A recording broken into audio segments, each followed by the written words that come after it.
What's going on, everybody? This is MaxTheCatfish, and today I've got my top 20 beginners tips for oxygen not included. Whether you're just starting off in ONI for the first time, or maybe you're picking the game up after a long hiatus, here are 20 spoiler-free beginner tips to set you off on the right path for your first 100 cycles. As always, if you find this video helpful, don't forget to like and subscribe, and let me know down in the comments if there are other types of videos like this that you would like to see made for oxygen not included. Tip number 1, it's okay to start on no sweat difficulty. When you first start up the game, you're going to be given the option to choose a difficulty, and you should really play the difficulty that helps you enjoy the game the most.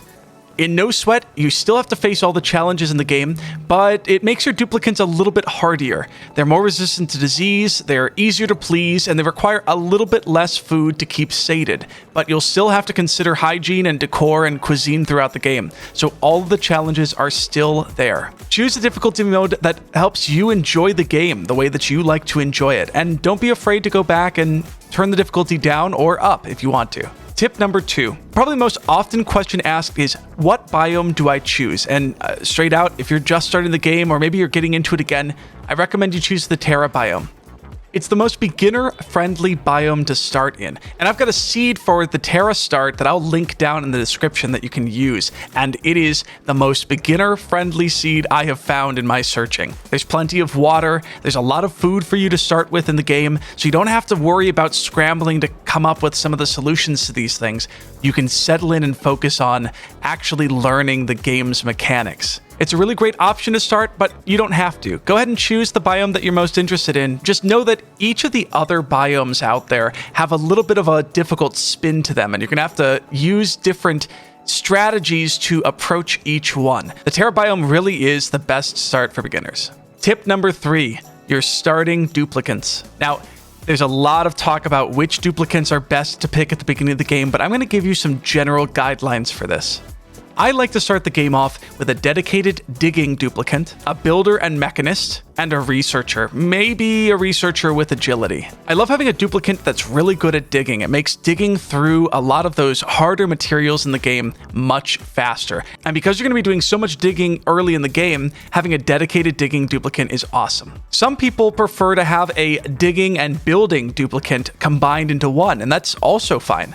All of your duplicants end up taking on responsibilities that extend past their skills. Just because a duplicant is really good in digging doesn't mean they will never build. They just build a little bit slower. So keep that in mind. It's okay to mix and match here and play with what starting dupes you like, but I think this is a really good set. When you're choosing duplicants, try to avoid a couple of the really negative traits in the game. Mouth breather and bottomless stomach will find you using up more oxygen and food in the early game, which can be really frustrating to new players. The narcoleptic, anemic, noodle arms, and slow learner traits tend to slow your dupes down a lot. The anemic trait especially makes duplicants run incredibly slowly, and it's a really rough trait to have in the early game. And I would recommend you avoid the allergies negative trait. A duplicant with allergies will end up having a stress debuff on them, which causes them to get closer and closer to that negative reaction. Whereas the duplicants that don't have allergies actually get a decor bonus, and thus a morale bonus from being next to those kind of plants. Lastly, you should be aware of the negative traits that forbid a duplicant from working on a roll. A duplicant with +7 digging and tryptophobia may as well have no skill points at all. In fact, I would recommend that you avoid tryptophobia and unconstructive altogether if you can, especially in your first 3 dupes. Now that you've started your game, it's time to focus on the essentials. Remember this very easy to remember acronym: bathrooms, bedrooms, power, oxygen, research, food. Bubba Porf. Focus on Bubba Porf in the beginning of the game, and you can survive for over 100 cycles with just this technology. So let's break down each one of these essentials. Tip number 5 is looking at bathrooms. You need at least 2 to 3 outhouses, and you should probably put in 2 to 3 wash basins as well. When you create a bathroom, you should put the toilets behind the sinks, and make sure that the sinks are only set to be used in one direction. This makes it so that duplicants wash their hands after using the toilet, but they don't waste water washing their hands when they enter the bathroom, because it really doesn't have an effect on the game. Wash basins, when used this way, help prevent the spread of germs and food poisoning. And don't forget that they require a source of water, which you can provide using a hand water pump. Next up is bedrooms. Duplicants can't sleep if it's too bright, too loud, or not oxygenated. If you place bedrooms towards the top of your base, oxygen tends to settle above carbon dioxide because it's a lighter gas, and it makes it so that your bedrooms always have enough oxygen for your duplicants to breathe throughout the night. If they don't, they'll wake up mid-night cycle. In the starting Terra Biome, you might see shine bugs flying around, and if they get a little too close to your beds, they'll actually wake your duplicants up because of the light that they create. Keep the door to your bedroom closed, and maybe give yourself a little bit of space between the door and your first bed if you've got shine bugs flying around the area. Lastly, loud sleeper duplicants are going to wake everybody up around them, so they kind of need their own bedroom or at least some separation from your other duplicants' beds, or they're going to wake everybody up in the middle of the night. Some would recommend avoiding loud sleeper, but honestly, you can work around it, and in the beginning of the game, you have enough space to work with, so I don't mind this negative trait so much. Next tip is about power. I make this mistake all the time, but always remember to add a battery in your first power setup with the manual generator. Otherwise, your duplicants will run on the treadmill forever, and it's going to waste power and time. Personally, I delay creating coal generation until maybe cycle 10 or so. Even with a small number of duplicants, you're not really using that much power. And a coal generator without the automation to prevent the wastage of coal will produce CO2 that just floods your base. Tip number 8 is about oxygen. Make sure you distribute your oxygenators around your base to prevent them from reaching max pressure. If you put two oxygenators together, they might overpressurize that area and they'll stop producing oxygen, even if other areas of your base don't have enough. That said, one of my general tips for anybody starting off the game is don't overdo it on oxygenators, algae terrariums, or coal generators. Only build what you need when you notice that you need it. If it turns out that you're underproducing oxygen, go ahead and create another oxygenator to be able to create more for your colony. You're soon going to learn how to plan ahead for expansions for your colony, and this will come naturally to you. But if you create too many of these in the early game, you'll end up running out of stuff like algae, which is really essential for creating oxygen at this stage of the game. A little sub-tip in here about gases. Gases each have their own density, and this determines where gases end up in your colony. Heavy gases like CO2 and natural gas are going to naturally sink to the bottom of your base, and light gases like hydrogen float to the top of your base.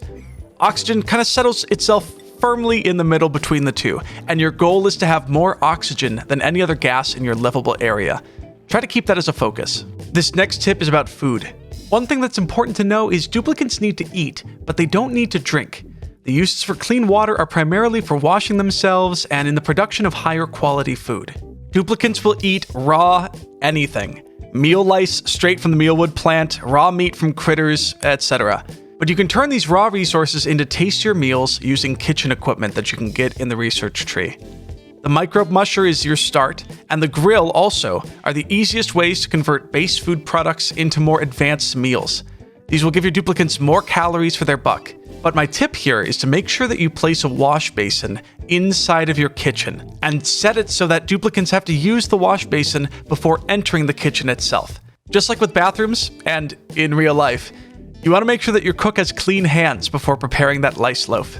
Otherwise, your duplicants might find themselves with a nasty case of food poisoning.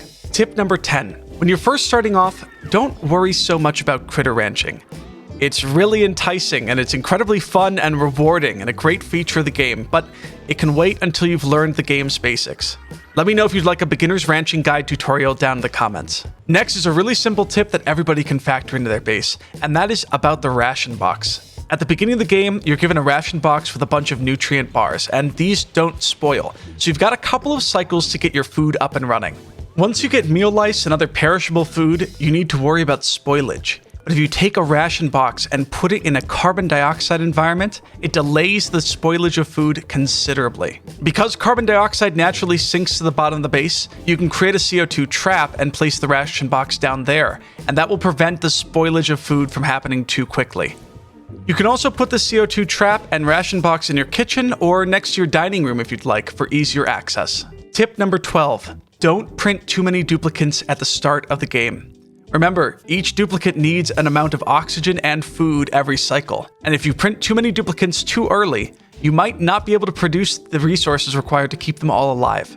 It's okay, and sometimes preferable to take the non-duplicant rewards, especially those in the form of food, ice for melting down into water, and construction materials. Also, if you're running really low on food and you're in a bit of a bind, a quick source of meat is to kill a batch of critters. It's never fun, but it might just keep you going for a few more cycles until you get a more permanent solution in place. An important note about the printing pod, you can always delay your choice of what to print until later.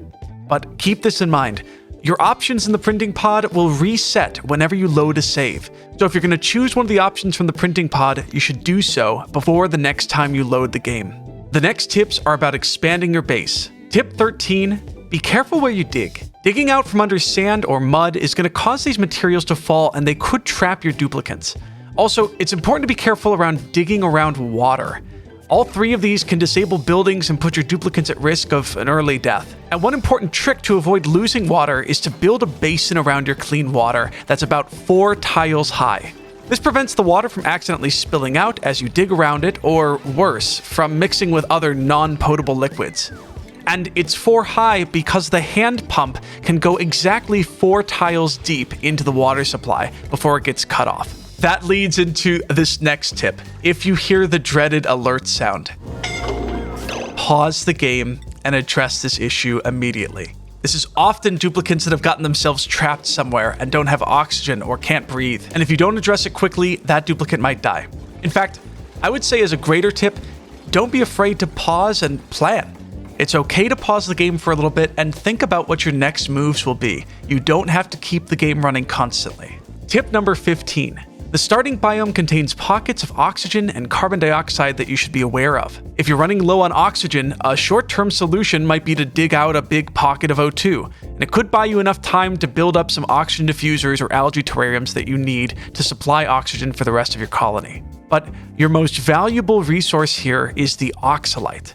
It's that blue-green material that outputs temperate, clean oxygen until it's completely used up. This tip is very important. Don't dig up oxalite. If you do, you'll only get half of the amount of the oxygen that the oxalite would have provided otherwise. You should let clusters of oxalite naturally decay, and then feel free to build over them whenever they disappear. As for those pockets of carbon dioxide, you're going to need to dig into these eventually. Just make sure you have room to hold that CO2 somewhere when it goes into your base. Otherwise, it might make areas of your colony unlivable. Tip number 16. The game will let you know in the upper left-hand corner if there's something you could be doing a little bit better, especially if your duplicants get a skill point.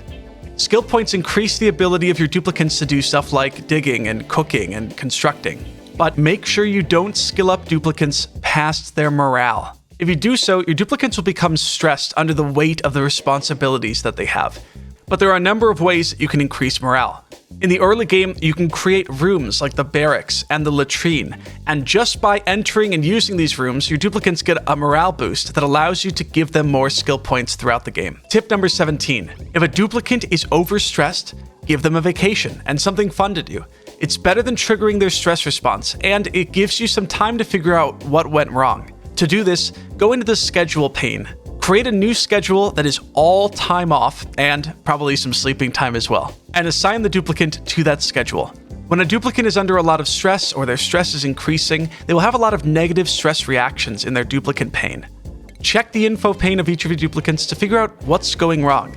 Maybe they're not sleeping well enough, or maybe they don't have access to enough oxygen or food. Maybe they're overstressed because of the number of responsibilities that they have, or you put in too many skill points into a duplicant without giving them the morale required to support those. If you get yourself into a tricky spot where a duplicant doesn't have the morale to support the number of skill points that they have, you can build a building called the Skill Scrubber and remove all of their skill points, resetting this source of stress.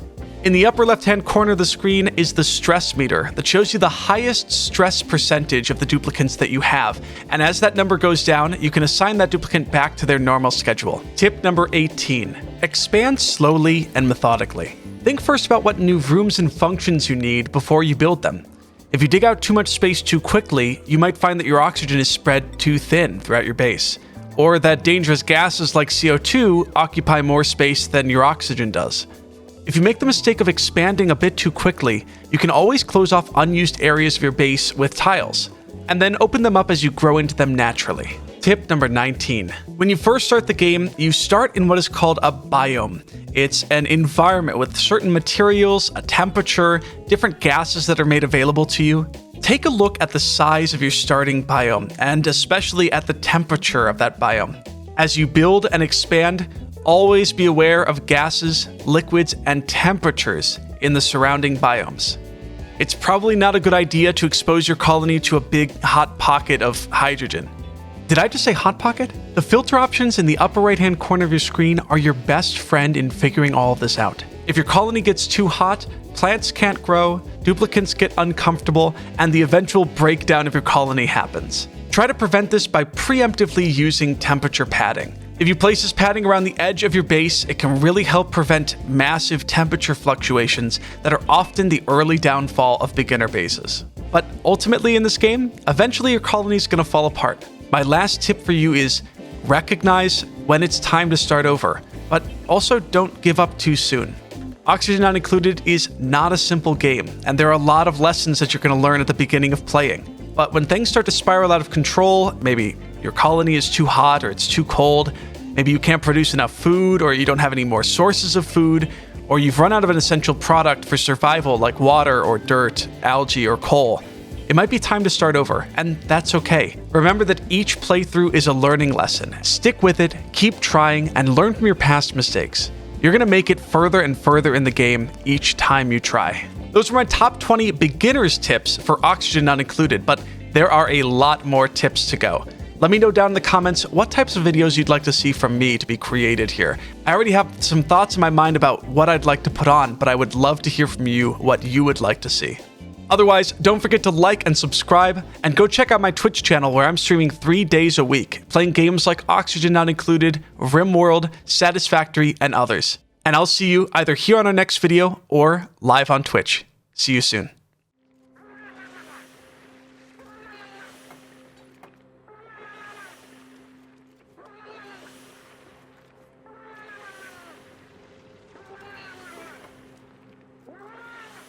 I don't know what's going on. We're gonna kill it so it doesn't keep bugging us.